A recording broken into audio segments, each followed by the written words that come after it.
One of the most exciting talents in European football right now is someone who's got a silky smooth touch, fantastic dribbling, and the ability to read and understand the game like no other 21-year-old. He's Dutch and goes by the name of Frenkie De Jong. And today we'll take a look at what you can do to learn what makes Frenkie so good. And hopefully also give you tools on how you can implement a few of the things into your own game. Before we take a look at what you can do to play like Frenkie, it's a good idea to understand what he actually does on the pitch. And the first thing to do there would be to narrow down his position, but that's actually kind of difficult. Because is he a defensive midfielder? Is he a deep-lying playmaker? Is he a box-to-box midfielder? Or even a center-back? Well, no matter what Frenkie actually is, he operates mostly in the middle of the park as kind of a string holding the entire team together, because his main task and what he does is to constantly look for how to create space not only for himself, but most importantly, also for his teammates. His favorite move is, rather unconventionally, to bring the ball out from the back by dribbling.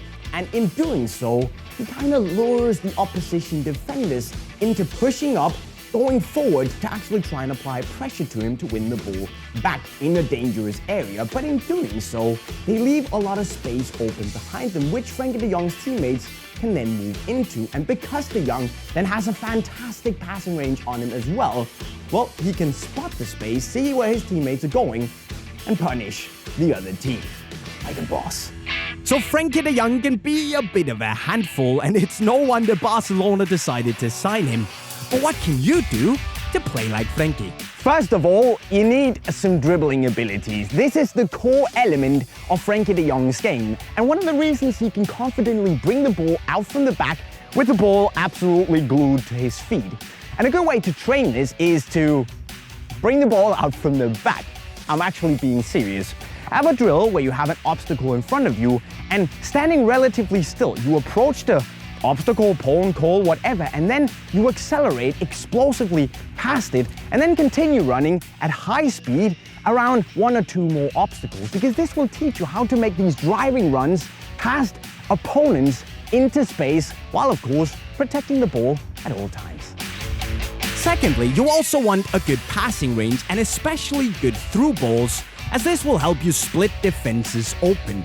You can always do some simple target practice, but also try making a gate out of cones that you need to make a deep pass through to train and improve your accuracy.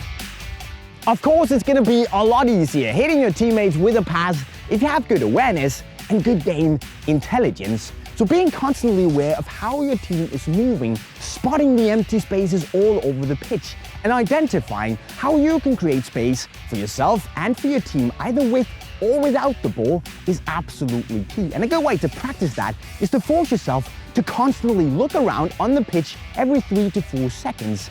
And then with time, you're going to be able to spot the spaces and utilize them. Finally, you need confidence, both in terms of technique when you dribble, but also confidence to take the driver's seat in the match and dictate what happens. Now, you're going to be the guy who ignites a whole lot of attacking moves for your team, which also means that you need to have faith and confidence in your own ability to succeed and make those attacking moves a success. And the best way to get there is simply to go on the pitch with the ball and spend some more time becoming best friends with it. It's basically second nature running with the football. And that means that when you eventually fail, and trust me, you will, you're going to know deep inside that you're going to succeed next time you get the ball, simply because you're amazing on it.